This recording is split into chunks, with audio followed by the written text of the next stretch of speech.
kind of statement that was given, the same kind of promise that was given when the State Law and Order Restoration Council again took over in a bloody coup in 1988, promising to convene elections in 2 years' time. They kept that promise, and those elections in 1990 were free and fair. The National League for Democracy registered, participated, won. But then again, the breaking of trust, the breaking of promises happened. And so from then on, I think, yes, now this military regime wants to follow that same path, set the same roadmap of convening elections and so on, but that trust and the promise is not there. And of course, I should also mention the 2010 experience, which, by the way, ASEAN actually expressed concern about the need for those elections to be inclusive, free and fair, and for all political stakeholders to be able to participate in it, because Daw Aung San Suu Kyi was under house arrest at the time. And this is a big what-if question. So what if eventually the Myanmar army does hold elections and it wins the elections? Unless the elections are held after an agreement is reached between the SAC and some form of the opposition to the coup, probably the NUG, then these elections won't attract any legitimacy from Western countries, from European countries, the United States, Canada. Whether or not they attract some legitimacy from Asian countries, from Japan, China, India, Thailand in particular, I think is open for debate, and it depends on how the SAC holds and what the situation is in the country when they are eventually held. The State Administration Council's spokesperson, Zaw Min Tun, I recall Zaw Min Tun mentioning that only about 60% of the country was stable. And there was also this revealed preference that they were looking to convene polls in all of the 300 over townships in Myanmar.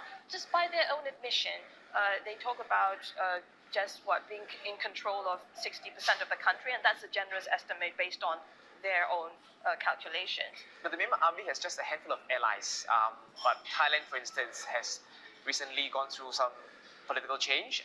The military parties have lost the elections. Russia and India both have their domestic issues to be preoccupied with, and China's support for Myanmar, some might say it boils down to their own interests. How do you see these alliances playing out amid these developments? The most important country is clearly China. This is a state that has relationships not just with the State Administration Council, but it also had a very good relationship with the NLD when it was in government. They have these relationships with ethnic armed groups, with the SAC. They're clearly very active this year in terms of diplomacy, and so China has a lot of leverage here. That leverage could certainly be brought to bear to create conditions for peace negotiations, something along those lines in Myanmar.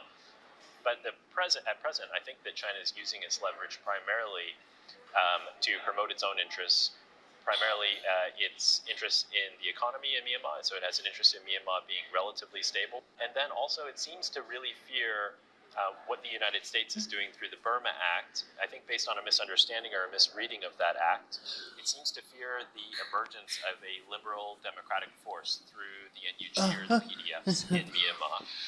And so it appears to be taking certain actions to ensure that the PDFs are not operating on its border and that they don't have the upper hand in some of the most intense areas of conflict in the country. So it's playing this multi-level game to protect its interests. So what exactly is China capable of doing but isn't doing yet? I think it could put a lot more pressure on the SAC to uphold the 5-point consensus and stop all forms of violence. It could also reach out to the NUG and have a broader conversation with members of the NUG about what kind of Myanmar they envision, because it's probably less of a threat to China than Beijing seems to believe it is right now. On the part of the SAC, they will seek to leverage those bilateral spaces that they have. But as Aaron has pointed out so well, it's about those countries' interests in Myanmar and how they want to protect those interests pragmatically, and again assessing which entity in Myanmar would be in a kind of a better capacity to ensure that those interests have that protection or some assurance longer term. So I think it's in that context that we need to look at it. Back-channel communications, as they exist, need to talk about these issues. It's not so much about legitimacy, recognition, denying international space, but it's really about, look, let's talk about being a responsible counterpart, and what does that entail, and what is it that we can discuss in terms of that leverage space. Murtuza, Aaron Conley, thank you for joining us today. This has been a special edition of CNA Correspondent. Thanks for watching.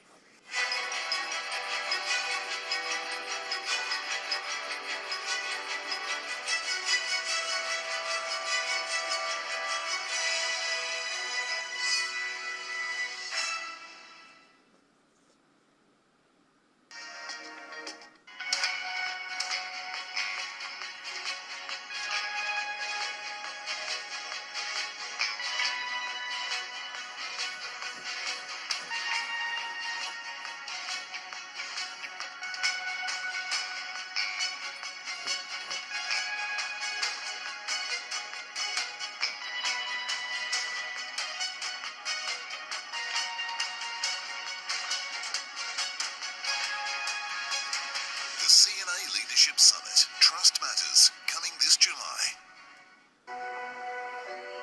Challenges facing those with special needs. They were like bullying, talking behind my back. The underprivileged population with disability has been called the poorest of the poor. But given the opportunity, a chance to realize their potential.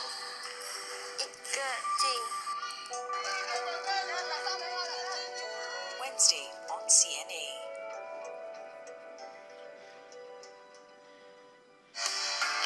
Every year, more than 400 million tons of plastic are produced worldwide.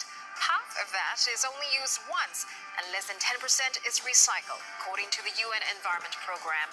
On your next Asia First, we mark the 50th anniversary of the World Environment Day, which is calling for solutions to beat plastic pollution this year.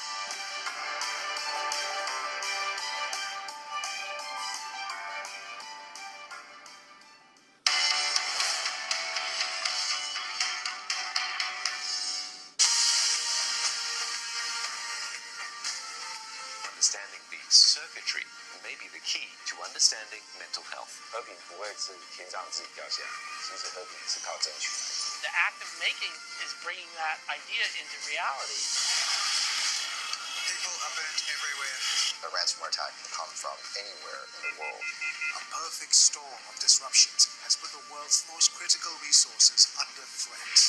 Zora Orchestra was representing Afghan girls with only one thing all of us want: to come back home and restore it. To steal them and call it a business is a crime. What would happen in the days and months following a nuclear detonation? Witness the hidden world of curious creatures. Dạ không, đây là món dân dã. Tại nó rất là rẻ tiền, và nó ngon nữa. Venture into the heart of love scam operations in Cambodia. Asian hate still lingers in the UK.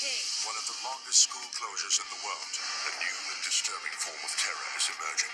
ಬಾಲ್ಸೋದೇನು ಕಾಣಲ್ಲ, ನಾನು sound ಮೇಲೆ observe ಮಾಡ್ತೀನಿ.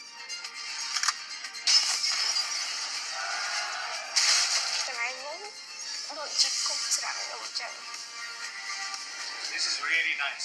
What if we knew how to escape death?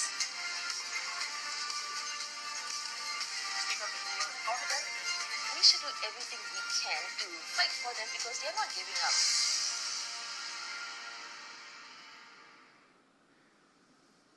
This is Asia Tonight.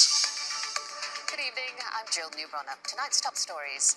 The Chinese defense minister says Beijing seeks dialogue over confrontation. He calls for mutual respect and warns that the Sino-US conflict would be harmful for the world. Singapore says countries need to come together to solve global challenges, and the US and China have to be involved. Defense Minister Ng Eng Hen sums up Asia's top defense summit. Authorities in India identified the cause of the triple train crash in Odisha state. They say the people responsible have been identified.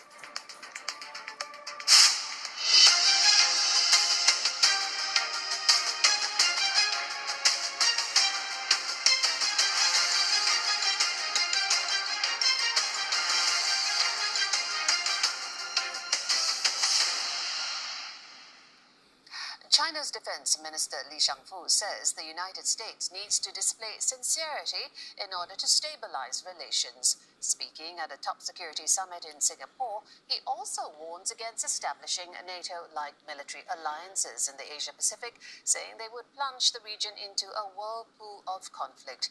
Jeremy Cope has more. It was General Li Shangfu's first international public address since he became defense minister in March. In his wide-ranging speech, he reiterated many of Beijing's well-known